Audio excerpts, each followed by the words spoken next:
In a vivid display of despair, a street vendor in China attempted to showcase the durability of his pots by furiously smashing and stomping on them. Yet passersby remained indifferent, a poignant reflection of the deep-seated economic woes gripping the nation. As unemployment soars and the economic landscape darkens, ordinary Chinese citizens are finding it increasingly difficult to navigate their daily lives. The palpable desperation even reached a company executive who, overwhelmed by the bleak economic climate, broke down in tears inside his Mercedes, forced to sell his possessions as his world crumbled around him. In a striking scene of resilience, a middle-aged man was seen hauling a 140-pound freezer up a mountain, a testament to the lengths some will go to eke out a living. If you hadn't witnessed it yourself, would you believe such hardships could exist in modern-day China? When asked to sum up their life in a single word, many Chinese say exhausting, bitter, or tough. Even the bright young minds feel trapped by their circumstances. A master's graduate from Beijing Foreign Studies University confessed at her graduation that her degree felt more like a burden than a boon. She lamented that instead of opening doors, her education had shackled her to expectations that prevented her from pursuing a career as a beautician, something her family would not accept due to her educational status. Despite her qualifications, she found herself unemployable, possessing a broad knowledge base but lacking in specialized skills.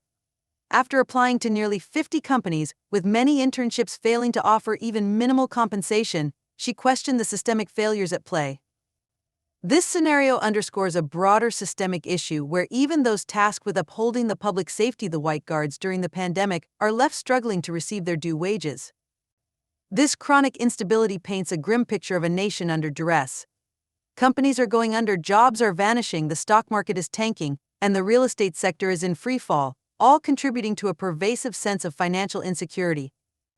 As people tighten their belts, the youth are increasingly opting out of a workforce that seems to offer little in the way of security or prosperity. China's economic model, once a beacon of rapid growth and monumental achievement, now shows its fractures. The wealth of a burgeoning middle class and the conspicuous consumption that marked the pre-pandemic era are now overshadowed by a reality of precariousness and vulnerability, exacerbated by draconian lockdown measures and frequent man-made disasters.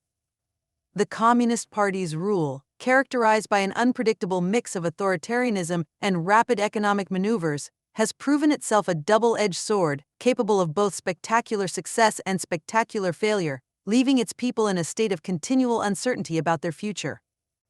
As the pandemic's tight grip slowly loosened, the people of China found themselves stepping into a starkly different reality from the one they knew 4 years ago. The bustling economic activities that once filled their streets had vanished, leaving behind empty pockets and a looming sense of hardship. Those who had once celebrated China's meteoric economic ascent were now bracing for tougher times, cinching their belts as they faced the harsh realities of a post-pandemic world. The economic aftermath was brutal.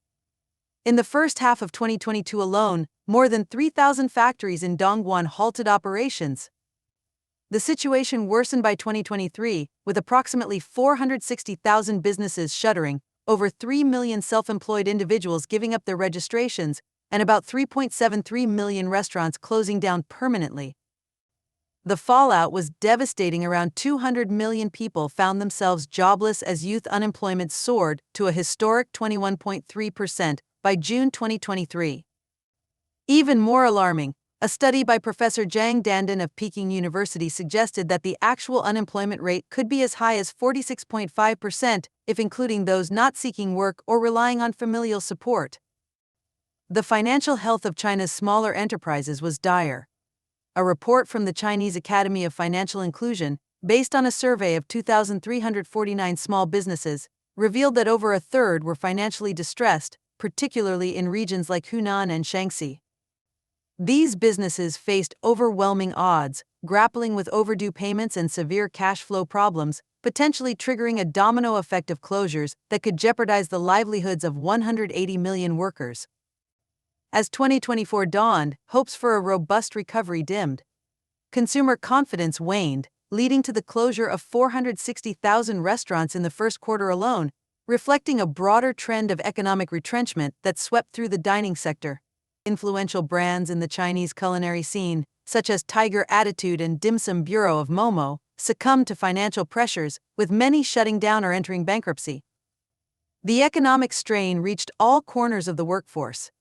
A survey highlighted that nearly a third of white-collar workers experienced salary cuts, with sectors from real estate to technology reeling under new governmental regulations. In the banking sector, a dramatic salary reduction trend emerged, with some employees experiencing cuts so severe that their take-home pay plummeted below 1,000 yuan, starkly contrasting with previous earnings. 1 empty shop, 2 empty shops, 3 empty shops, 4 empty shops. This whole row is filled with empty shops. So many vacancies that can't be rented out. Over 1 million yuan lost here and over 1 million there. In this area there are 2 or 3 more empty shops, with losses totaling 2 to 300 million yuan. Initially, people who bought shops here spent 30 to 40,000 yuan each. There was fierce competition at the beginning, but now it's quiet. As the economy declines, not only are office spaces in large and medium-sized cities in China left vacant, but even shops in small cities, previously considered stable investments, are now hard to rent. Rents have dropped by half, yet there's still no interest. As you can see here and there, everywhere is empty. Is there anyone? The whole mall is empty. How can business be done? Can physical stores still operate? This is the commercial decay scenario in Shanghai's Qingpu Wanda. At a glance, the street is full of vacant shops, with no one interested. A real estate rental blogger said that in many years in the business, they have never seen landlords so desperate. The landlords say, "Just help me rent it out, help me pay the property fee, that's all, I don't need the rent." Recently, some owners have listed Wanda's shops. Shops bought for $112,000 are now selling for $42,000 with no interest, while those bought for $70,000 are on sale for $210,000, with owners acknowledging the loss and leaving the scene. Once claimed to be a 100,000 square meter commercial complex, Qingpu's Zisujiawi is now hard to rent. The past one shop supports 3 generations has turned into 3 generations support one shop. Owners are still paying high loans each month, stuck in their investments. If Shanghai, a first-tier city, is like this, the situation in small county towns can be imagined. The entire mall is losing shops, gradually all being vacated. I still have these things I can't take with me. Rice bag for $1.40, fryer for $2.80, machine for $4.20, them all. Look, this is the underground brand plaza in Nantong City Center. Above it is the Darren Fei 8 million Wenfeng Great World, also known as a prime location. This place was developed by Nantong Da Luqiao Company 8 years ago. At that time, the opening price was around $10,000 to $11,200 per square meter. That means a shop of more than 100 square meters had a selling price of around $1.4 million. How big is the loss for businesses that invested in these shops? Huayan Tianhe suddenly announced a holiday until the end of June. Thailand Tianhe almost had a holiday. Kujing Longji has been closed for more than 2 months. Jiaxing Longji is also about to close. Suqian Tianhe also stopped, and even Yangzhou Shui Jiatai is on holiday. Hefei Jing Ao's 6 factories, 5 have already had a holiday. Haining Jinko stopped for nearly 20 days. Brothers, how are your factories now? It's incredibly difficult to rent out a shop even at half price. Return on investment will take a century. Zhao Xiaoxi, living in Hankou District, Wuhan City, bought a shop in Xinzhou District 20 years ago. Initially, the developer claimed the shop's street was next to a school and a gym and was at the intersection of 2 subways. However, a year later, when receiving the property, Zhao Xiaoxi found the promised school and gym were not there. The area's housing prices had dropped from over $4,200 to just over $1,400. Then, Zhao Xiaoxi found it quite difficult to rent out the shop. Those who inquired all wanted to negotiate the price, but even when he agreed to cut the rent in half, he couldn't rent out the space. After a year of vacancy, he had to compromise again, reducing the already halved rent by another $2.80. He found a tenant. Zhao Xiaoxi recalled the bustling scene when the shops were in high demand. Back then, customers in the well-known milk tea shops on Xinzhou Street were also bustling. The process of grabbing a shop there was incredibly difficult. At that time, the sales office was crowded with people. Eventually, Zhao Xiaoxi managed to grab a shop at nearly $4,200 per square meter. The whole family was jubilant, and relatives visiting were envious. Now, he and his family have calculated the return on investment for their shop. Based on the current rent of $18 per month, it would take over 10 years to break even. Everyone, including Zhao Xiaoxi, thought buying the shop was making a fortune. But now the bubble has burst, and the tide has receded faster than people's fantasies of soaring. Here 5 or 6 billion is gone, and next to it 7 or 8 billion is also gone. Back then, everyone was queuing to swipe their cards to grab these fortune-making parts. Look, now the doors are all closed, not a person in sight. No one. The entire leasing center is empty. Investing hundreds of billions, shops that required a lottery to buy at the opening are now not even rentable. Over 20 owners have lost their investment. This blogger added that the ground floor shops were the most expensive, at $38 per square foot. A larger shop bought for at least over $28,000. In the past, one shop supports 3 generations has turned into 3 generations support one shop. A shop like this, at that time, cost at least over $70,000. But now can't even be rented out. The developer promised a rental return for 3 years, but many shops haven't been rented out for a full 3 years. Look, there are more sellers than customers here. The entire mall is eerily quiet. Now, the entire mall only has a few shops still in business, but who knows how long they can last. The upper floors are all empty. The shops that were once fiercely competed for overnight, how are they now? This blogger stated, here $14,000 is gone, there $14,000 is also gone. Look, now the entire floor is all dark, like a haunted house. Look, it's all dark. Back then, these ground floor shops bought for $140,000 to $280,000 are now all gone. Look, the most tragic thing is what? The shops are not working now, and this loan is still being directly sued by the court. Now the loan still has to be paid because you have no choice, you owe the bank money, and they definitely want you to pay. Then this blogger again called to inquire about the current rental and sale status of these shops. This is quite optimistic, still renting. Ask how much he rents. Renting and selling because he bought it like this should be about $14,000 per place, about the same. But now he can't rent it out at all. Hello, your shop is for rent, right? In Area C, right? Right? How much is the rent? That one you just give a couple of $100 as a property fee, as a management fee. You still have to pay property fees, right? Yes, you definitely have to pay property fees. Then I see it's written up there for sale, how much if sold? Selling? Are you really thinking of buying? Look at the price. If you're interested, it's $28,000. $28,000 this price, can we negotiate? If you're interested, just talk about it. What was this bought for? I bought it for over $14,000. Now buying a tail number for over $14,000 is completely empty. Can I have a look? All right, I'll think about it. If it's suitable, I'll talk to you again. Okay.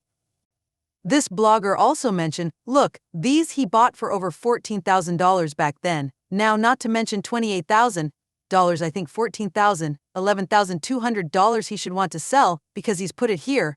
There's absolutely no value at all. Look, outside, this whole circle is empty. Not a single shop rented out. The range of the business center is shrinking. The county town is shrinking even faster. Media reports say Li Yingying's parents bought a shop in their hometown county town when she just graduated, as a fallback for Li Yingying. One shop supports 3 generations, but from receiving the property to now, the shop has been empty for over a year. The rent drops again and again, still unable to be rented out. One shop supports 3 generations can't be realized. In order to successfully rent out the shop, Li Yingying almost tried everything, including having her parents and friends help sell. She herself posted rental ads in her social circle, even hoped to partner with friends, offering the shop space for free, splitting the profits later, but no one wanted to start a business. Eventually, Li Yingying could only let it sit empty. Li Yingying's hometown, the busiest street in the county, a restaurant she had eaten at since she was young, was always busy, but the year before last, the restaurant owner said business was bad and couldn't continue. Li Yingying's shop location was even better than the restaurant, but the entire commercial street only had one mall with foot traffic. No one passed by her shop at all. Netizens commented, let alone the county town, Even the shops in the provincial city are hard to rent out. Nanjing Zhujiang Road, the computer street, in the past, which shop could be empty? Whatever the rent, it could be rented out. Look at it now. What's it like now, let alone the county town? TJ Nankai Saibo nearby, how prosperous it was back then. Look at it now, how many shops are up for sublease? If you say that I should work hard or take loans and expand my business, you might end up heavily in debt. A once bustling commercial street in Shanghai has completely shut down. Today, I took my child to eat at a well-known restaurant that used to require reservations, and now it's less than a quarter full. This year, if you don't have car loans or mortgages, it's really better to take it easy. I believe that taking it easy will be easier than trying to make a last stand. This year is truly difficult, every industry is struggling. A Shanghai blogger also mentioned that there were no tourists coming to Shanghai during the May Day holiday. The streets were eerily quiet. He took his kids for a walk recently, and the streets were empty, especially in the shopping malls. Yesterday they went to an amusement park that used to be crowded and required queuing, but this year there was no need to wait in line because no one was there. He said that this year's market conditions are truly tough. If you want to work hard, you can't seem to make any progress. If you don't work hard and just lay flat, you won't be content either. Zhang Ying, who lives in Changsha, Hunan, bought 3 shops in the suburbs in 2019 with a down payment of over 1 million yuan. Initially, they could be rented out, but since the pandemic, there has been no income. The logistics center that the developer promised never materialized, and the entire mall became a ghost building. Zhang Ying and the other owners used to go to the mall to defend their rights but eventually gave up hope. The shops in the suburbs are useless without the logistics center. Zhang Ying consulted with the bank, and if she mortgaged these 3 shops, they would only be worth 300,000 to 400,000 yuan, basically worthless assets. Yet she still has to pay over 10,000 yuan in mortgage each month, which is like throwing money into the water. A Shenzhen resident Mr. Lin said that the Chinese economy will not improve in the short term, and people have to get used to hard times and just survive. Except for state-owned enterprises, business is extremely difficult to conduct. Large areas are up for lease. Even the top 10% of graduates from prestigious universities have a very high unemployment rate. So what about the other 90% of undergraduates? There are tens of thousands of foreclosed homes in Shenzhen. How can I save myself? Where is the money? Now, the common consensus is that there will be no improvement in the short term. Initially, people were told to prepare for hard times, and now they are being told to get used to hard times. This sentiment is even reflected in state media. So we just have to endure the hard times and stay alive. Every industry is fiercely competitive, extremely competitive.